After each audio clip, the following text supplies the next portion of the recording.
ஆண்டவராக இயேசுவின் நாமத்தில் தொலைக்காட்சி நேயர்களுக்கு அன்பின் வாழ்த்துக்கள். இந்த நாளின் செய்தி ஏசாயா தீர்க்கதரிசன புஸ்தகம் 1ஆம் அதிகாரம். இந்த அதிகாரத்தினுடைய கருப்பொருள் என்னவென்றால், ஒரு பிரசங்கி, அதாவது ஒரு ஊழியன் எதை பேச வேண்டும், எப்படி பேச வேண்டும், யாரோடு பேச வேண்டும், எதற்காக பேச வேண்டும் இப்படி சொன்னால் a complete sermon. இன்றைக்கு அனைவருடைய செய்திகளிலே ஒரு முழுமை இருக்கிறதா என்றால் ஒரு சந்தேகம். அதாவது செழிப்பு, வாழ்வு, வளம், இதைத்தான் மக்கள் பேசுகிறார். இன்றைக்கு உங்கள் செய்தியிலும் என்னுடைய செய்தியிலும் ஒரு முழுமை தேவை. இது ஊழியர்களுக்காக பேசப்படுகிற வார்த்தை. கவனிங்கள், ஒரு செய்தியில இருக்க வேண்டிய 6 முக்கியமான காரியங்கள். அதாவது இந்த அனைவருடைய செய்திகளிலே கதை, அதாவிட்டால் ஏதோ ஒரு நகைச்சுவை இல்லை என்பார்களே. ஒரு செய்தியில 3 காரியங்கள் இருக்க வேண்டும். There must be a correction, there must be a counseling, there must be a consolation. ஒரு செய்தி இருக்க வேண்டிய 3 காரியங்கள்: எச்சரிப்பு, ஆலோசனை, ஆறுதல். இது 3ம் இல்லாத ஒரு செய்தி முழுமை பெறாது. அதற்கு முன்னோடியாக ஏசாயா தீர்க்கதரிசன புஸ்தகம் 1ஆம் அதிகாரத்துல சில வார்த்தைகளை நாம் பார்ப்போம். அந்த வார்த்தை இப்படி சொல்லுகிறது: வானங்களே கேளுங்கள், கர்த்தர் பேசுகிறார். அப்படியானால் நம்முடைய ஊழியங்களிலே, நம்முடைய செய்தியிலே உணர்ச்சிகள் பேசக்கூடாது, அறிவு பேசக்கூடாது, அனுபவங்கள் பேசக்கூடாது, கர்த்தர் பேச வேண்டும்.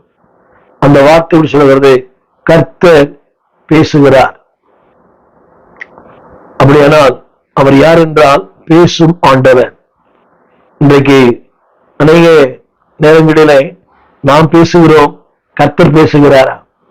அறிவு, உணர்ச்சி, அனுபவங்கள், அதாவிட்டால் நம்முடைய ஏதோ படித்த ஒன்று, அதல்ல. படியுங்கள், ஆனால் ஒவ்வொரு செய்தியிலும் கர்த்தர் பேச வேண்டும். அவருடைய புஸ்தகம் எழுதுகிறார். அவர் யோவான் 3:16 10,000 முறை பிரசங்கித்திருக்கிறாராம். 10,000 முறை பிரசங்கிக்கும் போதும் பயந்து நடுங்கி பேசுவாராம். அவர் சொல்லுவாராம், தேவனே, நான் இருக்கிறேன், என்னோடு கூட நின்னும், என்னோடு நீ பேசும். அப்படியானால் உங்கள் செய்தி என்னுடைய செய்தியிலும் கர்த்தர் பேச வேண்டும். நான் பேசுகிறேன். என்னவென்றால், என் சப்தத்துக்கு பின்னாக, சத்தம் என்னுடையதா இருக்கலாம், ஆனால் சித்தம் அவருடையதா இருக்க வேண்டும். அப்படியானால் ஒரு சீருடைய முழுமை என்ன? தேவன் பேச வேண்டும். நீங்க அநேக மேடைகளிலே பார்க்கிறேன், கர்த்தர் தான் பேசுறாரா? இல்லை.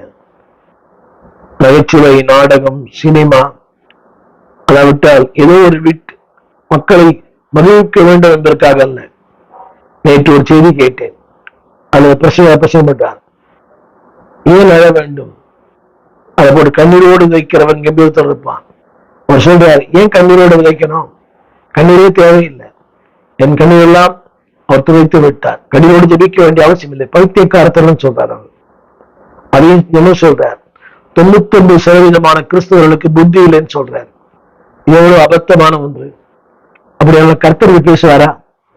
கண்ணீரோடு ஜெபிக்க அவனுக்கு புத்தி இல்லைன்னு பேசுறாரு அவர் ஊடகத்துல. அப்படியானால் இது கர்த்தர் பேசுற, அவரால் பேசுற. புஸ்தகம் பேசுது. ஏதோ ஒரு புஸ்தகத்தை படித்திருப்பார், ஒரு விசுவாச போதனை, அது பேசுகிறது. இல்லை, உங்கள் செய்தியிலே கர்த்தர் பேச வேண்டும்.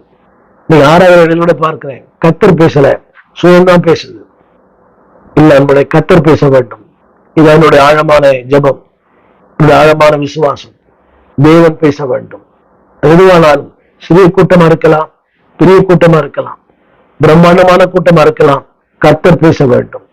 முதல் வசனத்தினுடைய 2வது வார்த்தை, கர்த்தர் பேசுகிறார். 2வது வார்த்தை, the address the sinner.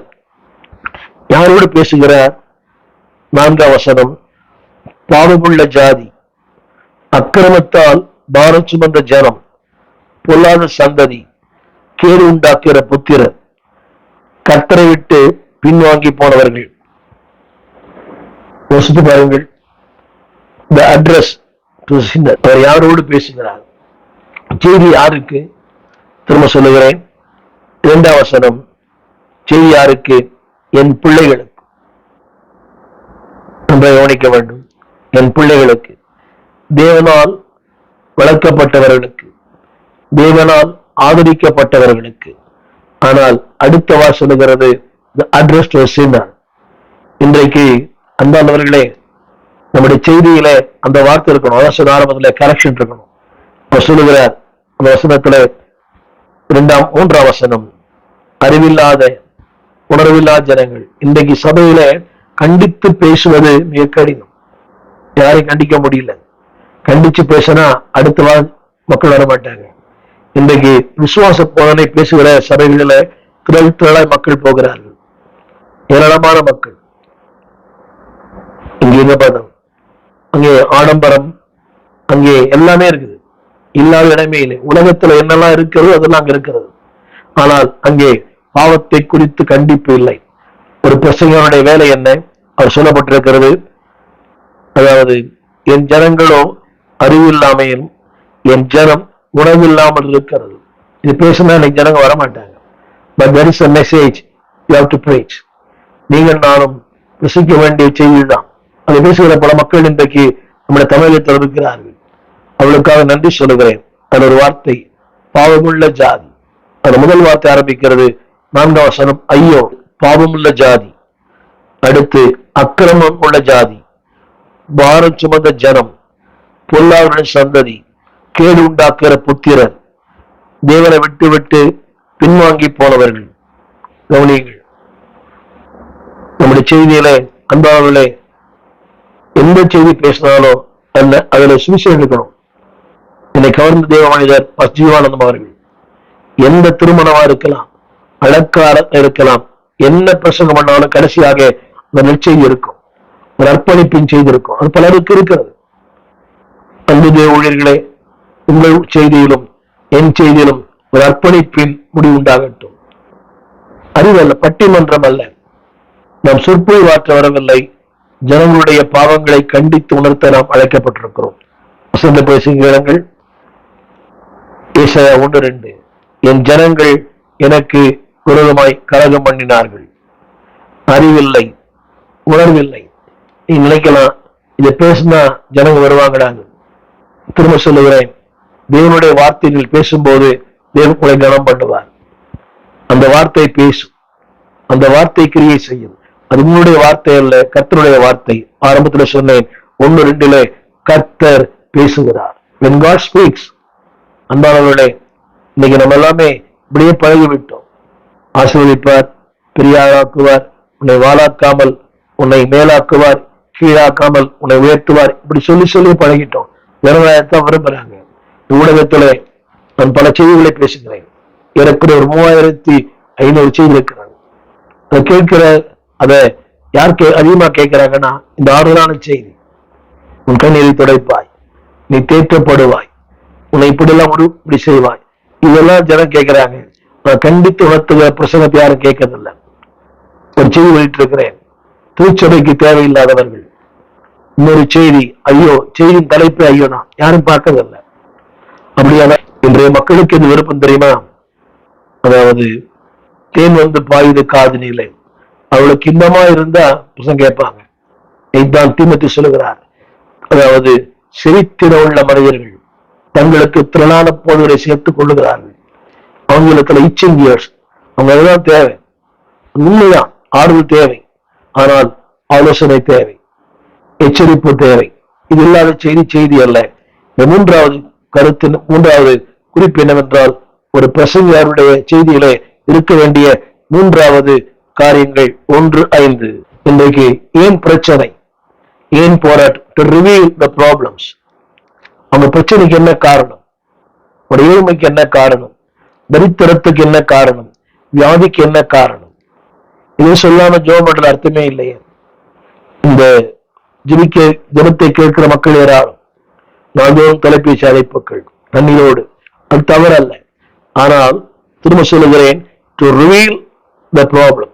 அவங்க பிரச்சனை என்ன, எதனால இந்த வியாதி, எதனால இந்த கடன் தொல்லை, எதனால இந்த பாடுகள்? அதுல சொல்லப்பட்டிருக்கிறது 5ஆம் வசனம் 5-6. இன்னும் நீங்கள் ஏன் அடிக்கப்பட வேண்டும்? அடுத்த உலகம் சொல்றாரு, காரணம் விலகி போகிறீர்கள். புரிந்தால் ஆமேன்னு சொல்லுங்க. விலகி போக போக உங்களுக்கு தான் கஷ்டம். நினைக்கிறாங்க நான் விலகினா என்ன? திருச்செலுக்கு ஒரு நிறைய பேர் they are just away from God. தேவ சித்தத்தை விட்டு, தேவ நோக்கத்தை விட்டு, தேவ ஊழியத்தை விட்டு, அழைப்பை விட்டு. முடிவு என்ன தெரியுமா? அதை போட்டிருக்குது, நீங்கள் ஏன் அடிக்கப்படுகிறீர்கள்? காரணம், அதிகமாய் விலகி போகிறீர்கள். வார்த்தையை விட்டு, சபையை விட்டு, ஆலோசனை விட்டு, ஊழியனை விட்டு விலகி போய் கொண்டிருக்கிறீங்க. அது மட்டுமல்ல, அடுத்த வார்த்தை the reason for your problems, the reason for your disease. அது சொல்லப்பட்டது, தலையெல்லாம் வியாதி, இதயமெல்லாம் பலட்சியம் இருக்கிறது, உள்ளங்கால் தொடங்கி உச்சந்தலை மட்டும் சுகமே இல்லை, அது காயமும் வீக்கமும் கொதிக்கிற ரணமும் உள்ளது, அது சீழ் பிதுக்கப்படாமலும் கட்டப்படாமலும் எண்ணெயினால் ஆற்றப்படாமல் இருக்கிறது. யாரும் பிரசங்கம் பண்றது இல்லை, யாரும் பிரசங்கம் பண்றது இல்லை. கவனித்து கேளுங்கள். The reason for your disease, the reason for a problem. திரும்ப சொல்லுகிறேன், தலையெல்லாம், அடுத்து உள்ளங்கால் தொடங்கி உச்சந்தலை மட்டும், அதாவது total problem your total life. மக்களுக்கு அது புரியல. இன்னைக்கு ஏன் இந்த பிரச்சனை, எனக்கு இந்த பாடு, எனக்கு இந்த கண்ணீர், அது எனக்கும் பொருந்தும், உங்களுக்கும் பொருந்தும். ஒரு வியாதி வரும்போது பல காரணங்கள் இருக்கலாம். ஒருவேளை நம்முடைய அஜாக்கிரதையா இருக்கலாம், சத்துருவால் இருக்கலாம், ஒருவேளை அன்பானவர்களே தேவன் அனுமதித்து இருக்கலாம். எப்படியானாலும் தேவன் பேசுவார். உங்களுடைய அஜாக்கிரதையினாலே, உங்களுடைய பாவத்தினாலே, உங்களுடைய அறியாமையினாலே சில உணவு வகைகள் நமக்கு ஒத்து வராது. அதை விட்டு விலக்கி வையுங்கள். ஒத்து வராத உணவை தொடர்ந்து சாப்பிடுறது வியாதி வரத்தான் செய்யும். சில நம்முடைய வியாதிக்கு நாமே காரணம், நம்முடைய பலவீனத்துக்கு நாமே காரணம் இல்லை என்பானவர்களே. அவருடைய வசனம் சொல்லப்பட்டிருக்கிறது, அது எண்ணெயினால் ஆற்றப்படாமல் இருக்கிறது. 1000 மணி சாப்பிட்டாலும், 1000 வைத்தியங்கள் பார்த்தாலும், உலகத்து மிகப்பெரிய பிரபலங்க டாக்டர் நீங்க பார்த்தாலும் ஏன் சொல்லுகிறது, அது ஆற்றப்படாமல் இருக்கும், அது கட்டப்படாமல் இருக்கும். ஏன் தெரியுமா? எப்ப தெரியுமா? when you disobey God, தேவனை கீழ்ப்படியாமல், அவருடைய சித்தம் செய்யாமல், நோக்கம் நிறைவேற்றாமல், அழைத்தவரை அறிந்து கொள்ளாமல், மனம் போன போக்கிலே, கண் போன போக்கிலே வாழ்ந்தால் that is a problem. ஒரு பிரச்சனையுடைய வாழ்க்கை இருக்க வேண்டிய முதல் சொன்னேன், address to sinner. செய்தி அன்பானவர்களே தேவனை அறியாத மக்களுக்கு. இரண்டாவது, செய்தியில என்ன இருக்க வேண்டும்? அந்த பிரச்சனைக்கு என்ன காரணம், என்ன காரணம். ஜெபிக்கலாம், ஜெபிப்பது நல்லதுதான், வியாதிஸ்தரை ஜெபிப்பது, சுகமளிக்கிறது நல்லதுதான். ஆனால் அவன் பிரச்சனைக்கு என்ன காரணம்? நிறைய பார்த்திருக்கிறேன். இந்த சுகம் பெற்றவர்கள் கூட்டங்களிலே அந்த சுகத்தோடு போய்விடுறாங்க, அது சபைக்கு வர்றதில்லை. இந்த பேருந்து பெருவிழா அந்த கூட்டங்களிலே நூற்றுக்கணக்கான அந்த தீர்மான அட்டையை கொடுத்திருக்கிறாங்க கிட்ட. உண்மையை சொல்லுகிறேன், விடுவிழா ஏறி தெருவா போய் அந்த அட்ரஸ் கண்டுபிடிக்கிறதுக்குள்ள பெரிய பாடு. 3வது மாடி, 4வது மாடி, தலைவேன்னு சொல்றாங்க. அதுக்கு எழுதிருக்குது, என் சுகத்துக்காக, என் குடும்பத்திற்காக வேலை இல்லை, ஆனா அந்த வீட்டுக்கு போகும்போது நகை தரலையே. அவங்க பாருங்க, நன்மைகளை பெற்றார்கள், வேலை கிடைத்தது, சுகம் கிடைத்தது, அந்த தேவனை மறந்து போனார்கள். இதுதான் இன்றைக்கு வாழ்க்கை இல்லை என்பவருடைய. preach the gospel, preach the root of the problem. பிரச்சனைக்கு என்ன காரணம் என்று சொல்லித்தார்கள். அதை விட்டு விட்டு அவர்களை ஆற்றுவதும் தேற்றுவதும் நல்லது. ஆனால் அடிப்படை என்ன? வசனம் படிக்கிறேன், அடிப்படை ஏன் அடிக்கப்பட வேண்டும்? காரணம், நீங்கள் அதிகமாய் விலகி போகிறீர்கள். நிறைய பேர் பிடிக்காது, கேட்கவும் மாட்டாங்கன்னு தெரியும், ஆனாலும் அது என்னுடைய கடமை. The reason for a problem, the reason for a disease, the reason for a sorrow. உன் துக்கங்களுக்கு தான் காரணம். நான் சொல்ல விரும்புகிறேன், இந்த ஏசாயா தீர்க்கதரிசி, அதாவது தேவன் சொல்றாரு, you reject their offerings. 11ஆம் வசனம். அப்படிப்பட்டவருடைய ஆராதனை, அப்படிப்பட்டவருடைய தொழுகை, அப்படிப்பட்டவருடைய காணிக்கை. ஜனங்களுக்கு காணிக்கை போடுறாங்க, ஆனா கர்த்தரோடு வாழல. இதுதான் கர்த்தர் சொல்லுகிறார். 11ஆம் வசனம், உங்கள் பலிகளின் திரள் எனக்கு என்னத்துக்கு? The offering that you gave. அதிகமா கொடுக்கிறாங்க. காரணம், அவர்கள் பக்க வழியாக சம்பாதிக்கிறார்கள். எப்படி கொடுக்கிறது முக்கியம் இல்லை, எவ்வளவு கொடுக்கறது முக்கியம் இல்லை, எப்படி கொடுக்குறீங்க. உண்மையான வருமானம் தானா? வந்தகத்தினால் வந்த பணமா, இல்லை உழைப்பால் வந்த பணமா? சரி, யோசித்து பாருங்கள். அது சொல்லப்பட்டிருக்கிறது, உங்கள் பலிகளின் திறன். அடுத்த வார்த்தை, ஆட்டுக்கடாக்களின் தகன பலிகளும் கொழுத்த மிருகங்களின் இனமும் எனக்கு அரோசிகமாயிருக்கிறது. அது சொல்லப்பட்ட வார்த்தை ஐ டினைட். நான் அருவருக்கிறேன். அது மட்டுமல்ல, ஆட்டுக்குட்டிகள் கடாக்கள் ரத்தத்திலும் எனக்கு பிரியமில்லை. என்னை கேட்டுக்கொண்டிருக்க அன்பு பிள்ளையே, உன் ஊழியம் கர்த்தருக்கு பிரியமா? உன் ஆராதனை கர்த்தருக்கு பிரியமா? உன்னுடைய காணிக்கைகள் கர்த்தருக்கு பிரியமா? நீ செய்கிற காரியங்கள் கர்த்தருக்கு பிரியமா? யோசித்து பாருங்கள். சொல்லுகிறார், எனக்கு பிரியமில்லை. திரும்ப சொல்லுகிறேன், உன ஊழியம் செய்தும் தொலைக்காட்சியில் பேசியும் ஊடகத்தில் பிரசங்கம் பண்ணியும் நான் அவனுக்கு பிரியமில்லை என்றால் என் வாழ்க்கை வீணானது. என் முயற்சி, என் பிரயாசங்கள், நான் செய்கிற அத்தனை வீணா போயிடும்.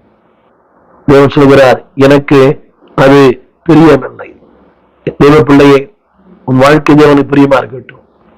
உன் ஜீவியம் பிரியமா இருக்கட்டும். உடைய செயல்கள் பிரியமா இருக்கட்டும். உன் சிந்தை பிரியமா இருக்கட்டும். உன் பேச்சு பிரியமா இருக்கட்டும். சக மனிதனுக்கு நீங்க பிரியமா இருங்க. தேவன் சொல்கிறார், எனக்கு பிரியம். இது இல்லாமல் எதை செய்தாலும் அவர் சொல்கிறார், எனக்கு பிரியமில்லை. இது எவ்வளவு பெரிய துக்கமான வார்த்தை. எனக்கு பிரியமில்லை செய்யப்பட்ட வார்த்தை. திரளான பலிகள், ஒரு வெயிட் ஆஃபரிங். அடுத்து ஆட்டுக்கடாக்களின் தகன பலிகள், கொழுத்த மிருகங்களின் இனம். அடுத்து ஆட்டுக்குட்டிகள் கடாக்கள். ஆனா தேவன் சொல்றாரு, பிரியமா இல்லை. இசைக்கை வாசிக்கிற சகோதரனே, நீ வாசிக்கிற இசைக்கருவி தேவனுக்கு பிரியமா?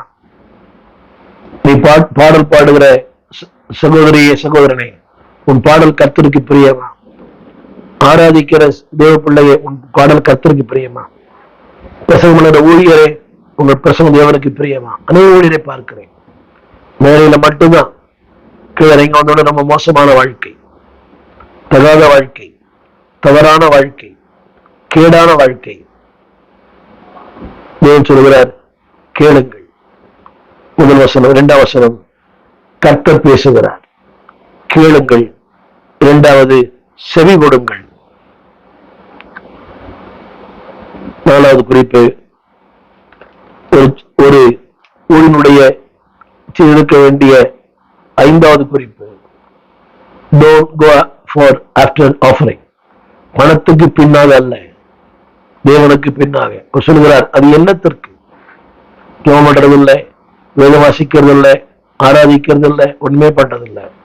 நான் சொல்லியிருப்பேன், இந்த ஆலயத்துல ஆராதனை முடிந்த உடனே, பாடல் முடிந்த உடனே காணிக்கை எடுக்கிறேன். பிரசங்கம் முடிந்த உடனே அல்ல. பிரசங்கம் ஆராதனை முடிந்த பாட்டு பாடின அதுக்கு அடுத்து காணிக்கை. ஏனென்றால் தேவன் சொன்னார், என்னை ஆராதிக்காதவருடைய காணிக்கை எனக்கு தேவையில்லை. அப்படி யாரும் வந்தும் போடுறதில்லை. பாதியில வருவாங்க, முடிவுல வருவாங்க. அவங்களுக்கு ஒரு பிளஸ் பாயிண்ட். பரவாயில்ல, இன்னைக்கு பை வரல, நம்மளை தேடி வந்து போடுவோம். அந்த உணர்வு நிறைய பேருக்கு அது இல்லை. நான் சொல்ல வந்த வார்த்தை, தேவன் சொல்கிறார், அது என்னத்திற்கு? என்னை ஆராதிக்கல, என் வார்த்தை செய்ய கொடுக்கல, என் சித்தத்தை செய்யல, என்னை நேசிக்கல, என்னத்திற்கு? திரும்ப சொல்லுகிறேன், நீங்க உலகத்துல பல இடங்களை பார்க்கிறோம். கொடியே தப்பு பண்றாங்க, கொடியா என்னென்னோ பண்றாங்க. அதுக்கு பிராயச்சித்தம் அதை ஒண்ணு கொடுத்துடுறாங்க. பேப்பர்ல வருது, இத்தனை கோடி வசூல், இத்தனை கோடி. தேவன் எதிர்பார்க்கல. அவர் சொல்றாரு, என்னத்திற்கு?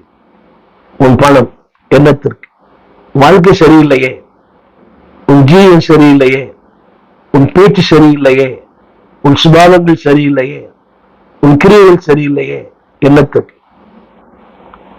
உன்னுடைய செய்தியில பணம் பிரதானம் அல்ல, கர்த்தர் பிரதானம். நான் 5 சொல்ல விரும்புகிற வார்த்தை 1:18. வாருங்கள் என்று சொல்லப்பட்ட வார்த்தை மனம் திரும்புங்கள். நீங்கள் மனம் பொருந்தி செவி கொடுத்தால் இதைத்தான் repents, the kingdom of God is at hand. மனம் திரும்புங்கள்.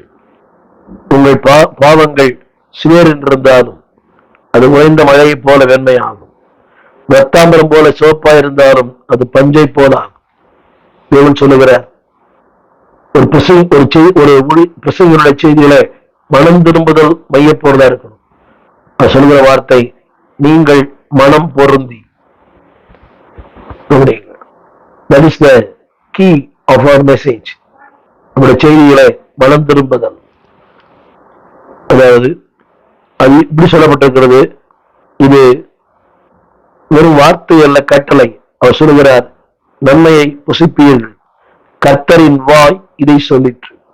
அந்த கர்த்தரின் வாய் என்ற வார்த்தைக்கு the commandment of God, தேவனுடைய கட்டளை. நாளிலே அன்பு தேவ பிள்ளையே, அன்புடைய ஊழியர்களே, உங்கள் செய்திகளை மனம் திரும்பும் செய்தி உண்டா? விசுவாசத்துக்கு பிடிக்காது. என்ன பாஸ்ட் மனம் திரும்பலே பேசுறாரு ஒவ்வொரு நாளும், அதை பத்தி பேசுங்க, தப்பே இல்லை. இன்னொரு ரட்சி பத்தி பேசுறாரு. ரட்சிக்கப்பட்டவுடன் ரட்சிக்கப்படலையே. ரட்சிக்கப்பட்டாங்கன்னா முதல் பாட்டுக்கு வருவாங்க, ஓடி வருவாங்க, ஆராதிப்பாங்க, ஊழியருக்கு தோல் கொடுப்பாங்க, ஊழியத்தை தாங்குவாங்க. நம்ம கேட்டு வர்றதில்ல, அவங்களே வருவாங்க. நம்ம சரியான மனம் திரும்புதல் இல்லை. அதனாலதான் வார வாரம் பேசுங்க, ஒன்னும் தப்பே இல்லை. ஏன் கர்த்தர் பேசுறாருன்னு இன்னும் மனம் திரும்பல. ஒரு பையன் ஒரே பாடத்தை திரும்ப திரும்ப படிக்கிறான், ஃபெயில் ஆயிட்டான். அவன் பாஸ் ஆகணும், அந்த பாடத்தை அவன் படிக்க தேவையில்லை. ஒரே கிளாஸ்ல ஒரு 2 வருஷம், பிகாஸ் அதை அவன் படிக்கல. மனதை பத்தி பேசுங்க, அடிக்கடி பேசிக்கொண்டு இருக்கு. மனம் திரும்புங்கள், மனம் திரும்புங்கள். இந்த நவீன உலகத்துல ஒரு முறை மனம் திரும்பினால் போதும், நீ மனம் திரும்ப தேவையே இல்லை. அது ஒரு போலியான பிரசங்கம், தவறான பிரசங்கம், உங்களை வஞ்சிக்கிற பிரசங்கம், உங்களை திசை திருப்புகிற பிரசங்கம். Don't listen. நிறைய பாஸ்டர் பேசுறாங்க, ஒரு முறை இல்ல, அன்றாடம் அன்றாடம் கழுவப்படுங்கள், அன்றாடம் சுத்தம் பண்ணி கொள்ளுங்க, அன்றாடம் உங்களை பரீட்சித்து பாருங்கள், அன்றாடம் உங்களை நிதானித்து பாருங்கள். ஒரு செய்தி இருக்க வேண்டியது மனம் திரும்புதல். அது மட்டுமல்ல, அந்த வசனம் சொல்லுகிறது 1:18 தேவன் சொல்லுகிறார், 18 வருஷத்துல இருங்க, செவி கொடுத்தால் மன்னிப்பு உண்டு, விடுதலை உண்டு, மீட்பு உண்டு, வாழ்வு உண்டு, வளம் உண்டு. அதையும் சொல்லித்தாங்க. இப்படி செய்தால், செவி கொடுத்தால், கொடுக்காவிட்டா என்ன உண்டு? நிறைய போட்டுறது. பட்டயத்தை கருக்கவாக்குவார், உள்ளை நானேற்றுவார், அவருடைய கோபம் நீங்காது. ஏசாயா 1:12. ஆனால் செவி கொடுத்தால் பாடு, ஒரு மன்னிப்பு உண்டு, ஒரு மாற்றம் உண்டு, ஒரு வாழ்வு உண்டு. வசனம் சொல்லுகிறது, செவி கொடுத்தால் தேசத்தின் நன்மையை புசிப்பீர்கள், வாழ்வை புசிப்பீர்கள், மகிழ்ச்சியை புசிப்பீர்கள், நன்மைகளை புசிப்பீர்கள், எல்லாவற்றையும் புசிப்பீர்கள். ஒரு மேலான வாழ்க்கை, ஒரு மேலான நன்மை, பாசிட்டிவ் நன்மையை புசிப்பீர்கள். எப்ப தெரியுமா? நான் சொன்ன மனம் திரும்பும் போது, அர்ப்பணிக்கும் போது, கீழ்ப்படியும் போது, தேவ சித்தம் செய்யும் போது. நிறைய வார்த்தை போட்டுருது, அவரிடத்துல திரும்பும் போது. ஆனால் அன்பானவர்களே, அப்படி இல்லாவிட்டால் நடக்கும் என்பதையும் அந்த ஏசாயா 1:20 சொல்லுகிறது, நீங்கள் நியாயம் தீர்க்கப்படுவீர்கள். அதை பாடுறது, மாட்டோம் என்று எதிர்த்து நிற்பீர்களாகில். நிறைய பேர் அப்படித்தான், மாட்டோம், சபைக்கு வரமாட்டோம், ஊழியம் செய்ய மாட்டோம், ஊழியனுக்கு உதவியா இருக்க மாட்டோம், காணிக்கை போட மாட்டோம், ரசமா செலுத்த மாட்டோம், ஜபத்துக்கு வரமாட்டோம், வேத பாடத்துக்கு வரமாட்டோம், மாலை ஆராய்க்கு வரமாட்டோம், மாட்டோம் என்று எழுத்து நிற்பீர்களானால் தேவன் சொல்கிறது, நல்ல வார்த்தை இல்லை, பட்டயத்துக்கு இரையாவீர்கள். ஜட்ஜ்மெண்ட். என்னை கேட்டுக்கொண்டிருக்கிற அன்பு தேவ பிள்ளையே, கர்த்தரின் வாய் இதை சொல்லிற்று. ஆரம்பிக்கும் போது கர்த்தர் பேசுகிறார், முடிக்கும் போதும் கர்த்தர் வாய் சொல்லிற்று.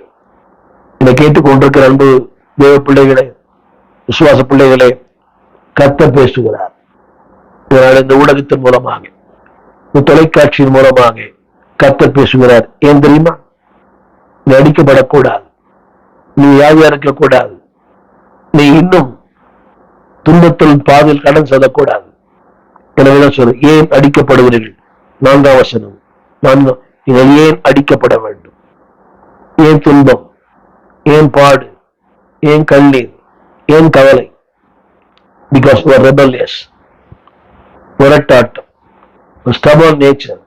என்னை யாரும் ஒண்ணு பண்ண முடியும் மாட்டோம், ஜனத்துக்கு வர மாட்டோம். முதல் பாட்டுல வர நோ சான்ஸ். நான் கேட்டேன், என் நிகழ்ச்சியெல்லாம் பார்ப்பீங்களா? ஒரு ஊழியக்காரர் சும்மா கேட்டவர்கிட்ட, இந்த செய்தி நோ சான்ஸ் கேட்க, அதெல்லாம் நோ சான்ஸ் பாருங்க. அவரு அடுத்த நிமிஷம் கேட்க மாட்டார். நான் பல செய்தி தினந்தோறும் கேட்கிறேன். வளர்ந்து வருகிற இளம் ஊழியர் செய்தி அதிகமாக கேட்கிறேன். பாடல் கேட்பதில்லை அதிகமாக.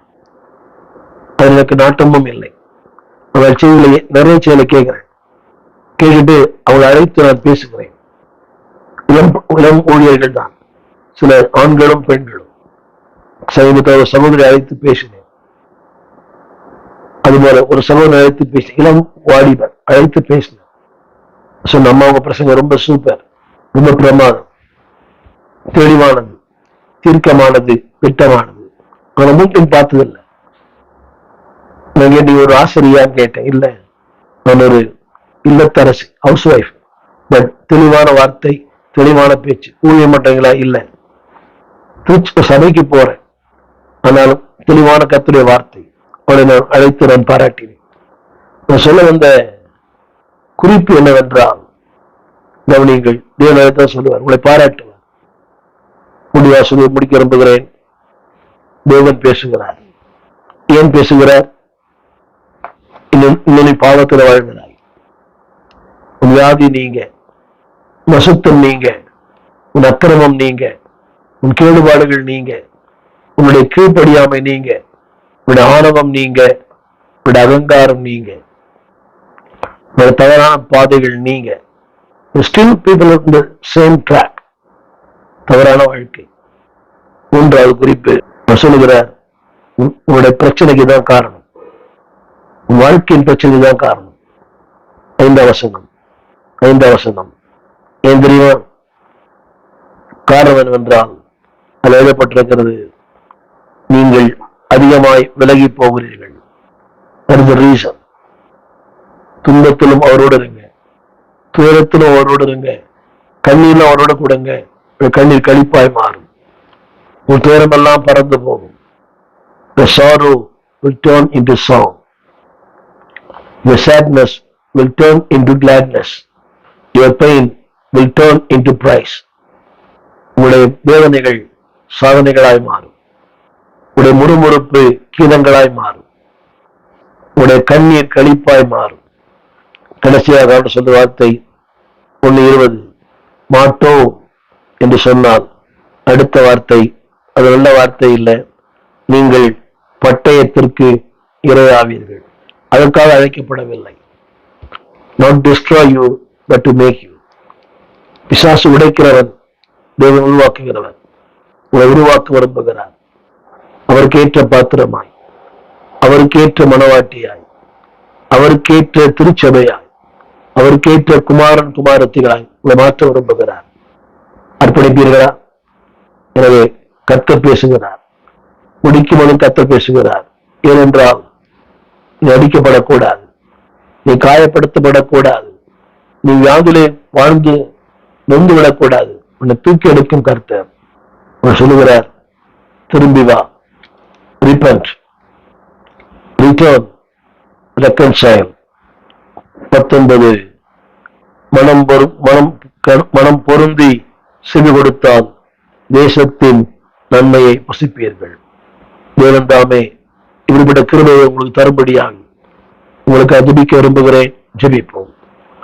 வானத்தையும் பூமியும் படைத்த நல்ல ஆண்டவரே, நேர்மையான வேலைக்காக நன்றி. தேவதி, வாழ்க்கையின் பாடுகளுக்கு என்ன காரணம் என்று சொல்லிக் கொடுத்திருக்கிறேன். செய்து கொடுக்காவிட்டால் என்ன நடக்கும் என்று சொல்லியிருக்கிறேன். செய்து கொடுத்தால் தேசத்தின் நன்மையை புசிப்போம், செய்து கொடுக்காவிட்டால் பட்டயத்துக்கு இரையாகும். இதனாலே பட்டயத்துக்கு அல்ல, பரிசுத்தருக்கு சொந்தக்காரராய் மாற எங்களை அர்ப்பணிக்கிறோம். அன்பின் கரங்களிலே தாழ்த்துகிறோம். இடைப்பட்டீரே நன்றி. திருமணமுடைய கிருபை கரத்தினாலும் ஓடும் ஆசீர்வதியும் இயேசுவின் நாமத்தில் நல்ல பிதாவே, ஆமேன், ஆமேன். அன்பான தேவ பிள்ளைகளே, ஊழியர்களே, இருக்கட்டும், கவுன்சிலிங் இருக்கட்டும், கரெக்ஷன் இருக்கட்டும், கன்சர்வேஷன் இருக்கட்டும், எல்லாத்துக்கும் மேலாக கிரைஸ்ட் இருக்கட்டும். God bless you. எங்கள் விலாசம் போதகர் ஸ்டீஃபன் தேவகுமார், திறந்த வாசல் சபை, நம்பர் 65, பரமானந்த தெரு, 7 கிணறு, சென்னை 600001. தொடர்புக்கு 9841839287. மேலும் 0444183330. எங்கள் மின்னஞ்சல் stephenopendor@gmail.com. எங்கள் தேவ செய்திகளை யூடியூப் சேனலில் பார்த்து பயனடையுங்கள். தேவன் உங்களை ஆசீர்வதிப்பாராக.